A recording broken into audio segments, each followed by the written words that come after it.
بسم الله الرحمن الرحيم. Alhamdulillah, wassalatu wassalamu ala Rasulullah.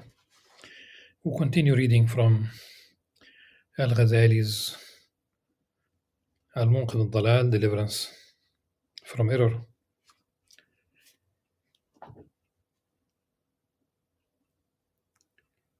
And this is the second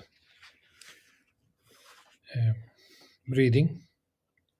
And we are, because it was the first one was pretty much an introduction to the deliverance from error, and we have reached the following paragraph. Imam Al-Ghazali said, Rahmullah, convinced of the sincerity of your desire. Your sincerity here, he is addressing that brother in religion, my brother in religion, as he called him, أيها الأخ في الدين.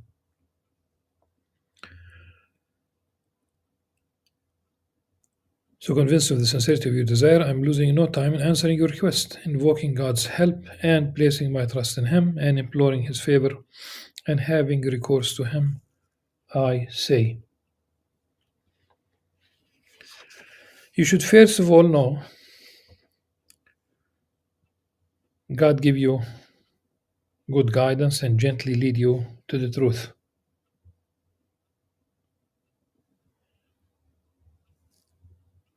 One might say, may God, may Allah subhanahu wa ta'ala أحسن الله إرشادكم وألان الحق قيادكم. That the diversity of men and religions and creeds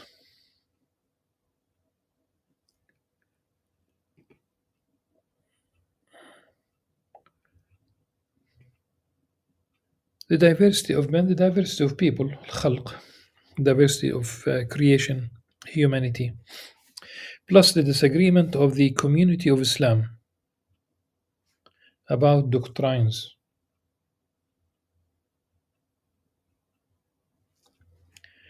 Given the multiplicity of sects and the divergency of methods, is a deep sea in which most men founder and from which few only are saved.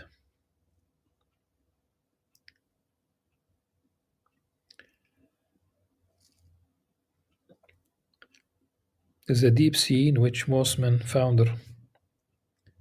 They drown. They simply cannot get out of that.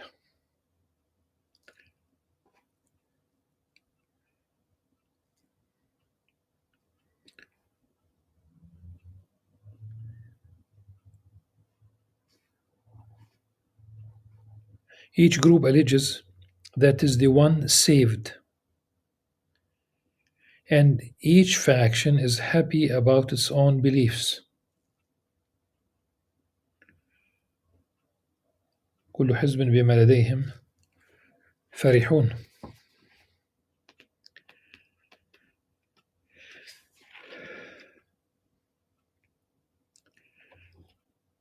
As we said in reading other books, Imam Al-Ghazali does use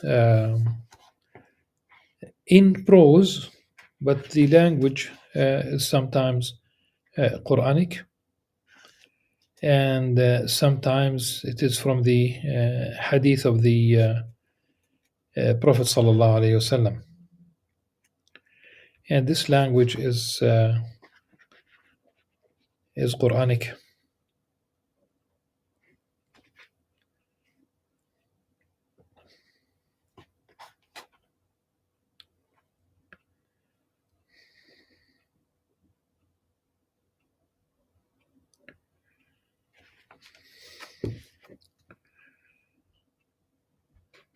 So each community, each party, each group is happy with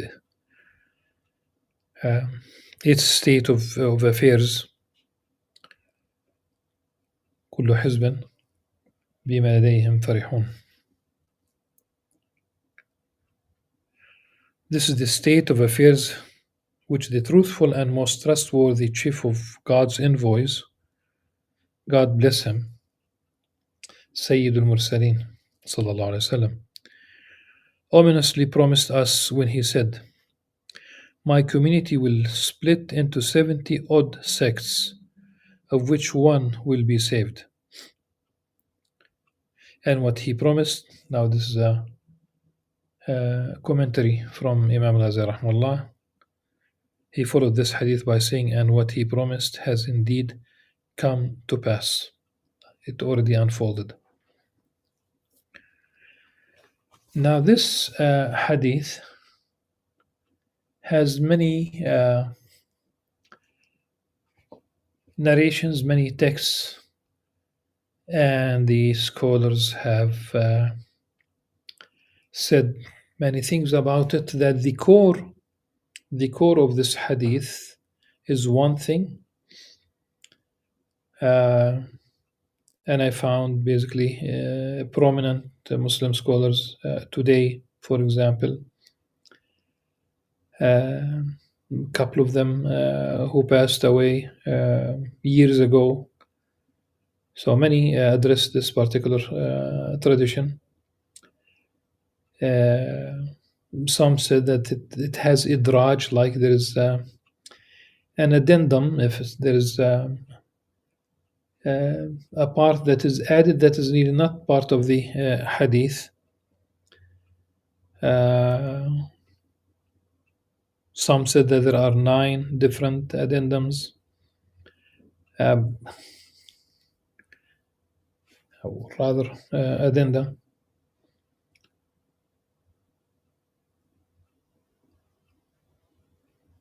And without the last part, so the text of the hadith attests to the fact that the community will split. Okay.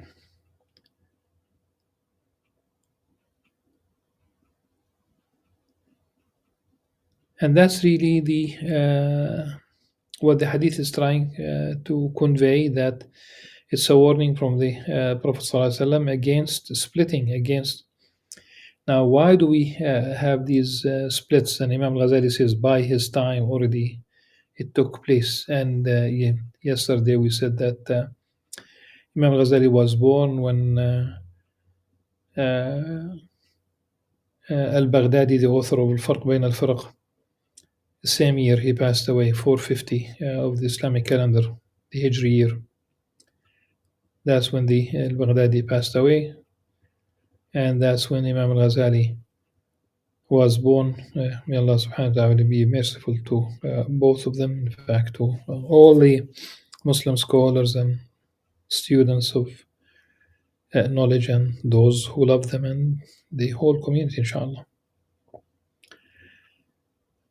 And I think that Al-Baghdadi was guided by this hadith when he wrote about all these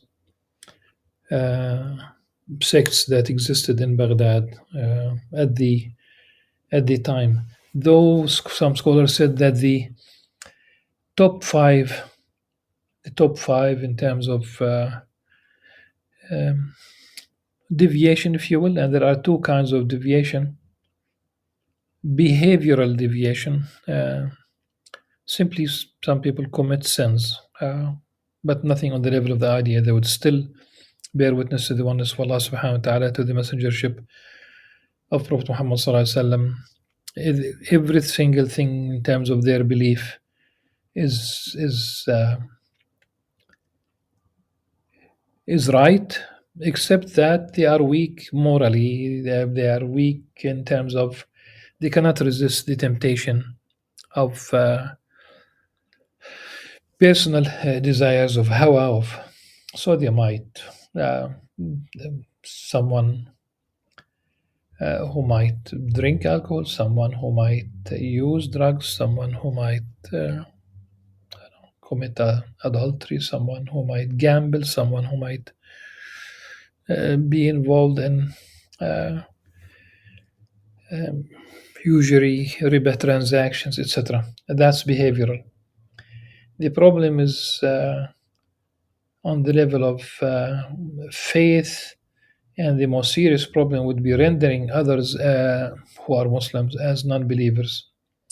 So they mentioned Al-Qadariyya, Al-Jahmiyya, Al-Murji'ah, Al-Rafid, Al-Khawarij, and probably Al-Khawarij were the ones who used violence against other Muslims, rendering them as non-Muslims. And some people are really they are busy rendering others today also as non-Muslims, attesting and testing. You can always use a question to ask people, both the questioner and the questioned are not really deep into scholarship, and the whole purpose of the debates, questions, is simply to trap others and rendering them non-Muslims. Or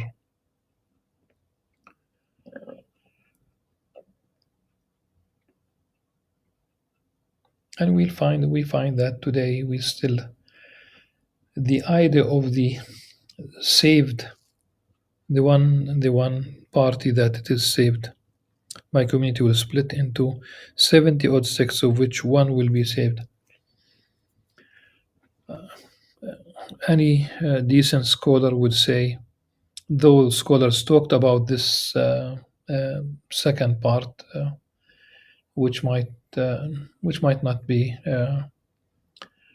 sound. This is why neither Imam Bukhari or Imam Muslim, neither of them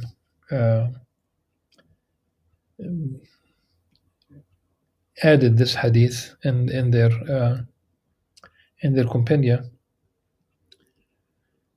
One should be wary. Any real scholar who cares really, who really understands this hadith and the true spirit of the religion, would warn against considering yourself as the one who is saved and the rest of the community will not. A monopoly on truth. And as long as there is a book, because the hadith would say that there's another version where the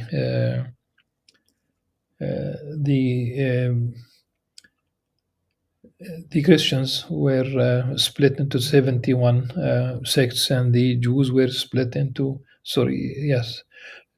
the Jews were split into 71, the Christians were split into 72, and the Muslims were split into 73.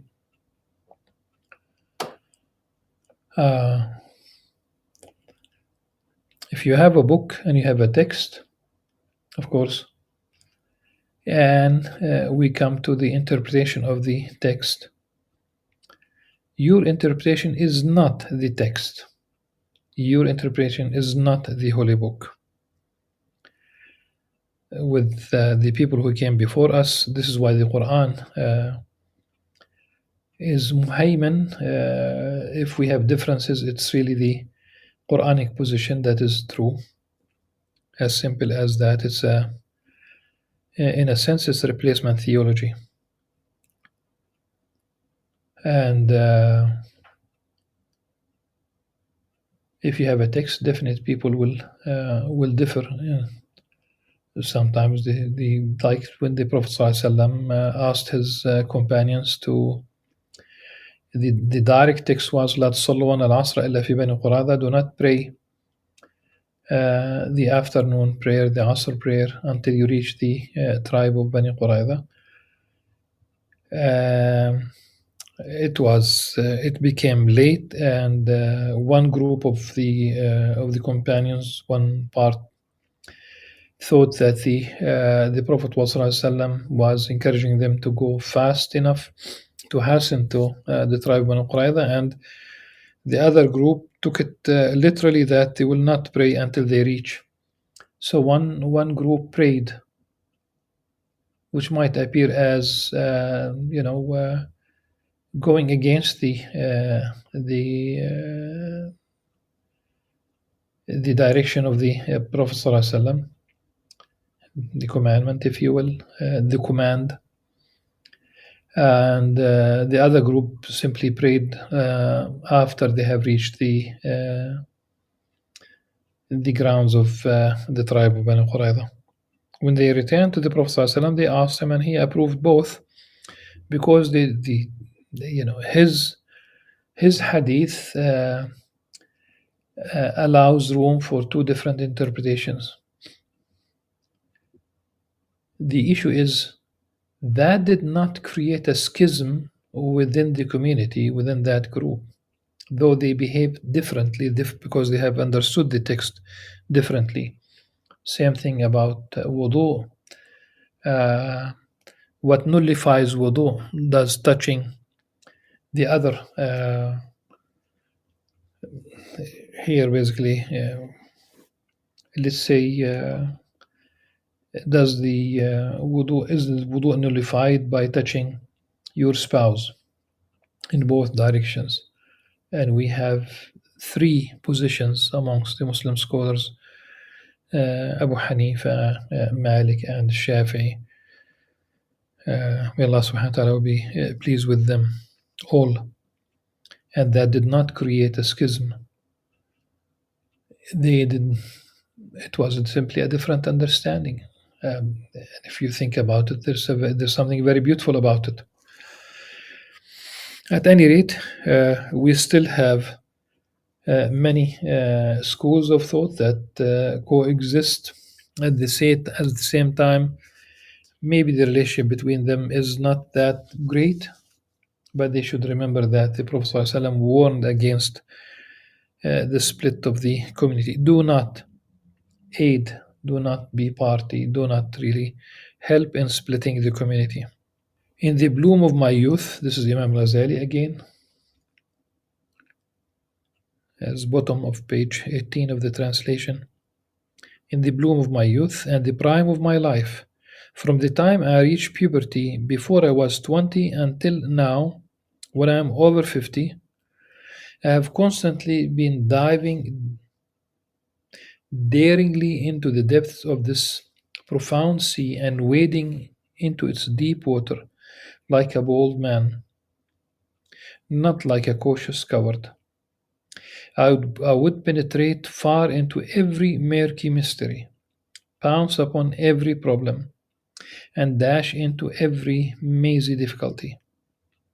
I would scrutinize the creed of every sect and seek to lay bare the secrets of each faction's teaching with the aim of discriminating between ideas, between beliefs, between methods.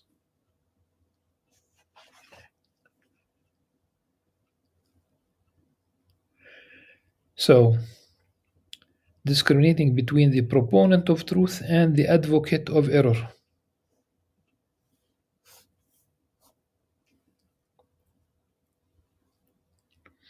And between the faithful follower of tradition and the heterodox innovator.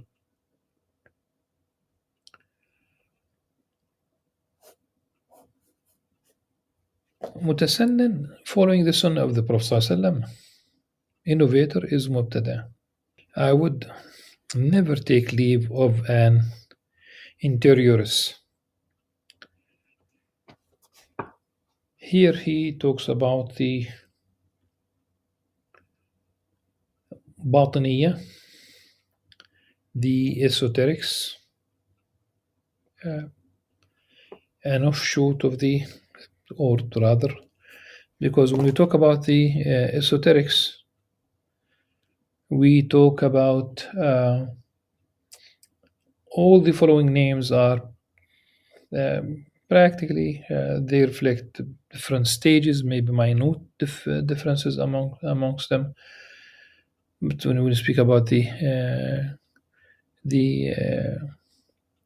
at that time of the Ismailis, the Khurramiyya, the Kurramiyya, the Sab'iyya, because sometimes we speak about the Ithna Ashriya here, Sab'iyya, they believe in 7 Imams. All of these are names of the same uh, uh, sect, if you will.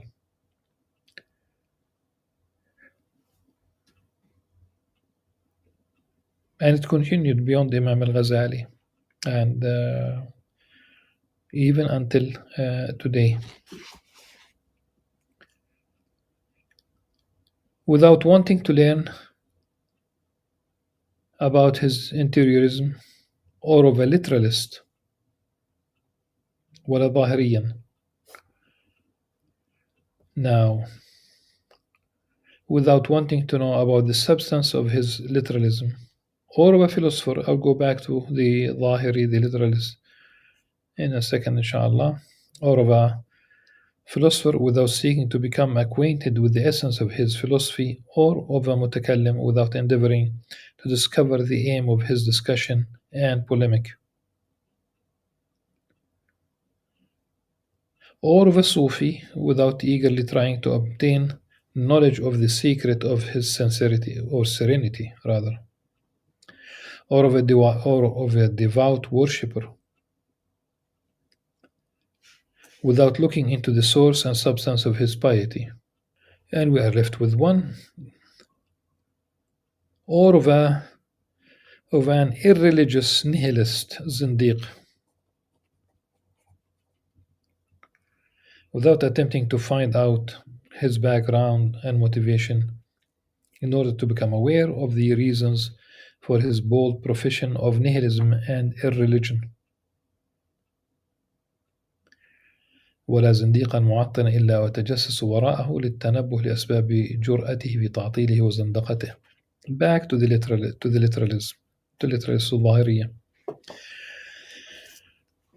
While some people might sometimes just take the text at face value, but as a general method, the Zahiri existed historically, but I don't think that it exists today. And it's an interesting school. It's interesting if you talk about a prominent scholar like Ibn Hazm, rahimahullah.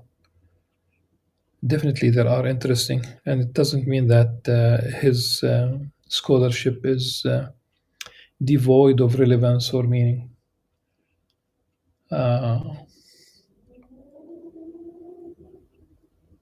Maybe politically he was a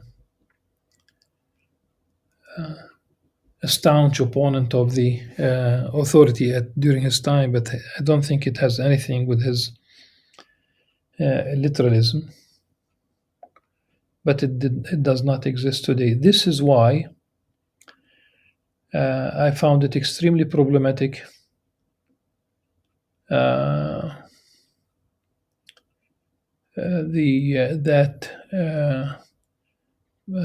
Pope Benedictus XVI in his Regensburg lecture, he included, basically it's his speechwriter anyhow, he included indirectly, not saying that this is his opinion, but he brought up a story in which two stereotyped images about Islam were they were represented in his speech. One of them, that Islam is violent, and the other one, Islam is irrational. Muslims are violent, Muslims are irrational. He did mention Ibn Hazm, and if anyone is familiar, there was a typo, Ibn Hazm with an M at the end. It was an N in the text, but that's not really the issue. Both stereotyped images are, of course, we know very well that are not true. And there are people within the let's say, from Rome, people who still reside in Rome, who said that that lecture uh, was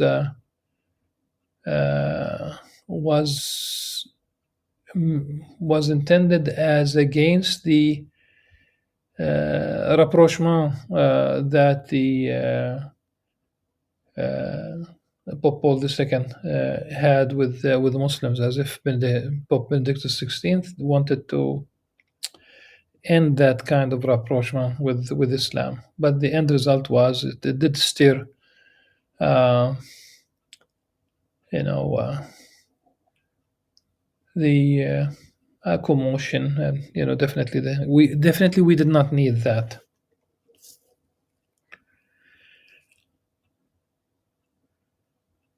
Imam Ghazali continues, and I love this text. The metaphors,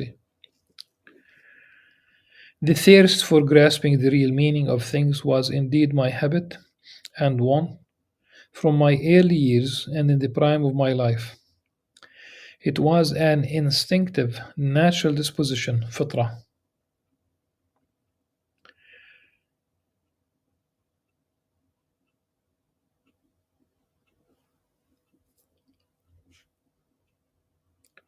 Placed in my makeup by God Most High. This is fitra from Allah subhanahu wa ta'ala. Imam Ghazali ends, of course, it's a very long, it continues really throughout this book, but I'm talking about the immediate end of the paragraph about Allah subhanahu wa ta'ala placing this natural disposition in him, placed in my makeup by God Most High, and not something due to my own choosing and contriving.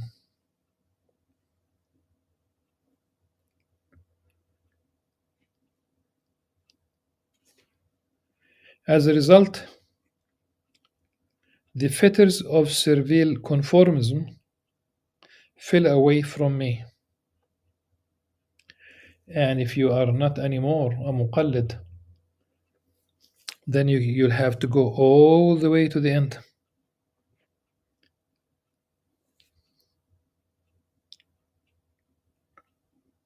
In fiqh, you'll become a mujtahid, and definitely Imam Ghazali was a mujtahid, and those who were interested in listing the mujaddid of every century, once it came to the 5th century, they mentioned that Imam Ghazali was a mujaddid. So he's a mujtahid al-madhab, and he's a mujaddid of the religion. Imam fi din. Allah subhanahu wa ta'ala a'la wa alam. Okay.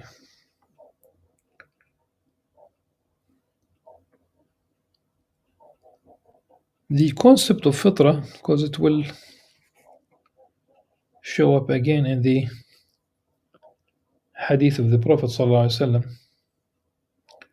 We'll highlight that inshallah, when we reach it momentarily, inshallah, or maybe we'll reach it, read it, and maybe say something, and then we'll expand probably on the hadith tomorrow. This is a hadith that is narrated by Bukhari and Muslim. Okay.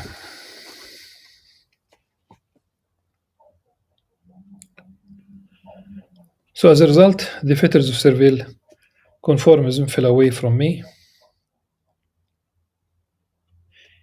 and inherited beliefs lost their hold on me when I was still quite young, for I saw that the children of Christians always grew up embracing Christianity, and the children of Jews always grew up adhering to Judaism, and the children of Muslims always grew up following the religion of Islam.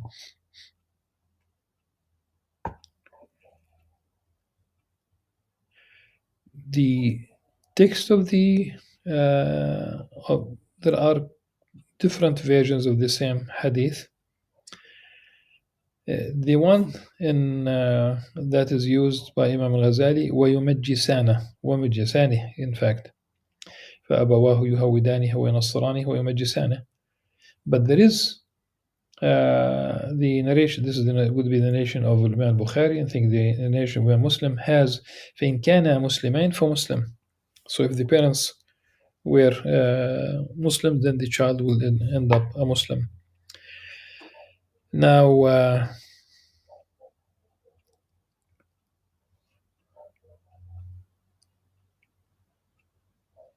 and the children of Muslims always grew up following the religion of Islam.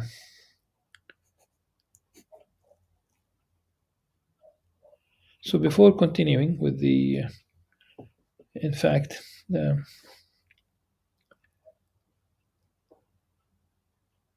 fitra, the natural disposition, is seen as in line with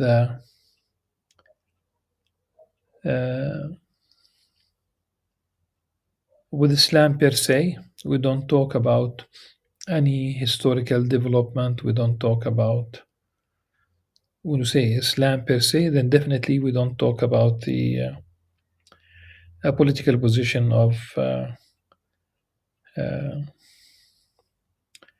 the Khawarij. You don't talk about the any specific sect that rejects the Khilafah of Bakr and Umar radiallahu anhuma.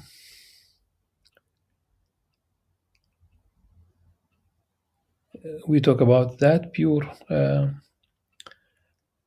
natural disposition, the fitra. Some scholars would mention a verse from the Quran when they explain the fitra. وإذ أخذ ربك من بني آدم من ظهورهم ذريتهم وأشهدهم على أنفسهم ألست بربكم قالوا بلى شهدنا أن تقولوا يوم القيامة إنا كنا عن هذا غافلين. So this is like a primordial witnessing of all. They would say this is an alam al-dhar, a primordial condition in which Allah subhanahu wa ta'ala gathered the offspring of the children of Adam, all of them kind of a state of existence before they come into being, into this life, and they attest to their knowledge of Allah subhanahu wa ta'ala. This would continue. This will be the real fitrah.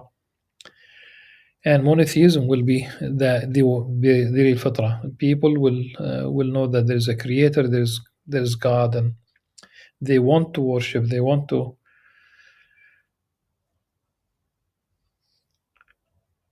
And the what this hadith is saying about the parents rendering the child Jew or Christian, or the fact that the parents could lead children to not to one end but rather many, it means that they are not trustworthy.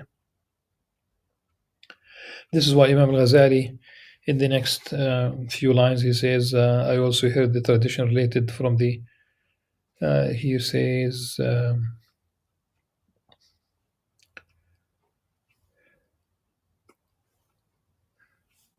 also the tradition related from the Apostle of God, God's blessing and peace be upon him, in which he said, every infant is born endowed with fitrah. Then his parents make him Jew or Christian or Magian. Consequently, I felt an inner urge to seek the true meaning of the original fitrah. And the true meaning of the beliefs arising through slavish aping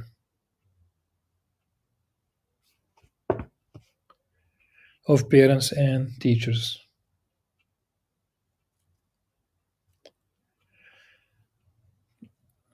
Kind of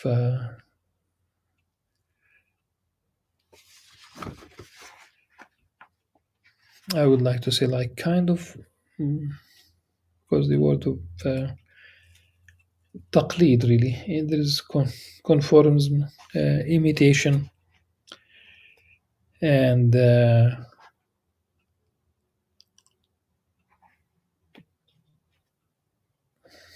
is really taqlid.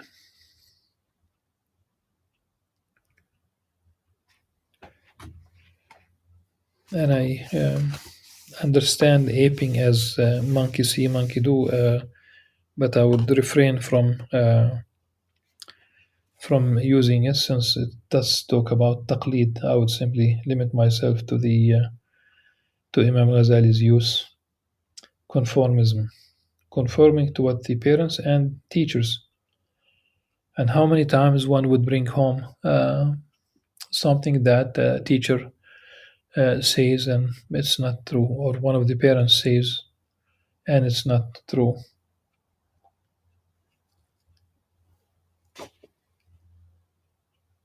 Consequently, I felt an inner urge to seek the true meaning of the original fitrah and the true meaning of the beliefs arising through slavish shaping of parents and teachers. I want to sift out these uncritical beliefs, the beginnings of which are suggestions imposed from without, since there are differences of opinion in the discernment of those that are true from those that are false.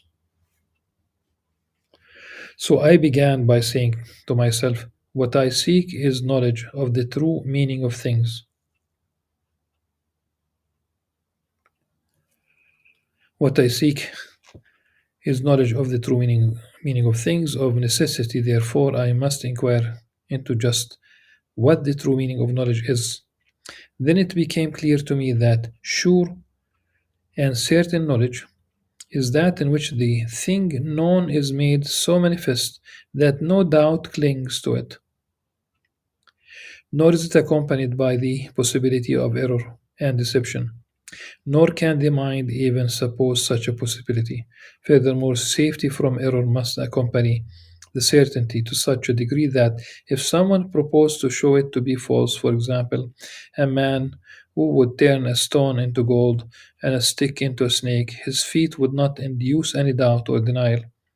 For if I know that 10 is more than 3, and then someone were to say no, on the contrary, the 3 is more than 10, as is proved by my turning the stick into a snake, and if he were to do just that, and I were to see him do it, I would not doubt my knowledge because of his feat.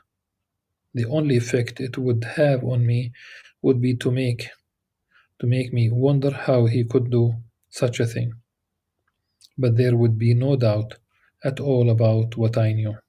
I realized then that whatever I did not know in this way and was not certain of with this kind of certitude, indubitable knowledge, was unreliable and unsure knowledge, and that every knowledge accompanied by safety from error is not sure and certain knowledge. I have liked the fact that Imam Al-Ghazali uh, gave the example from math, though simple, but that's for those who would accuse Imam Ghazali of being against science. We will see later on that definitely he wasn't, not only in the Deliverance from Error, but in Ihya Ulumuddin and elsewhere. And let me just simply be more precise. Imam Ghazali uses the hadith in which the كل مولود يولد على الفطرة فأباه يهودانه ونصرانه ومجسانه. This is the hadith that Imam Ghazali mentions, narrated by Bukhari and Muslim. I have said that the narration of Muslim, which is not directly mentioned as that if they were Muslims, then a Muslim, فإن كانا مسلمين فمسلم. Before that, when he spoke about the children of the Christians, that they will be raised as Christians, and the children of the Jews will be raised as Jew, And also he said وصبيان المسلمين لا نشأ لهم إلا على الإسلام. And then he said وسمعت الحديث المروي عن رسول الله صلى الله عليه وسلم حيث قال كل مولود يولد على الفطرة فأبواه يهودانه ونصرانه ويمجسانه. If it's not the parents, it's the teacher, and really the sources of knowledge. It'll be especially in the age of fake news and fake news about everything, including science per se. I mean, I say science per se. Sometimes the enterprise of science, they might present things as scientific as universal laws, and they are not. And, and that's a serious problem. Suffice it for this session, inshallah, and we will, بإذن الله عز وجل, God willing, continue tomorrow. سبحانك اللهم وبحمدك نشهد أن تستغفرك وأتوب إليك. السلام عليكم ورحمة الله وبركاته.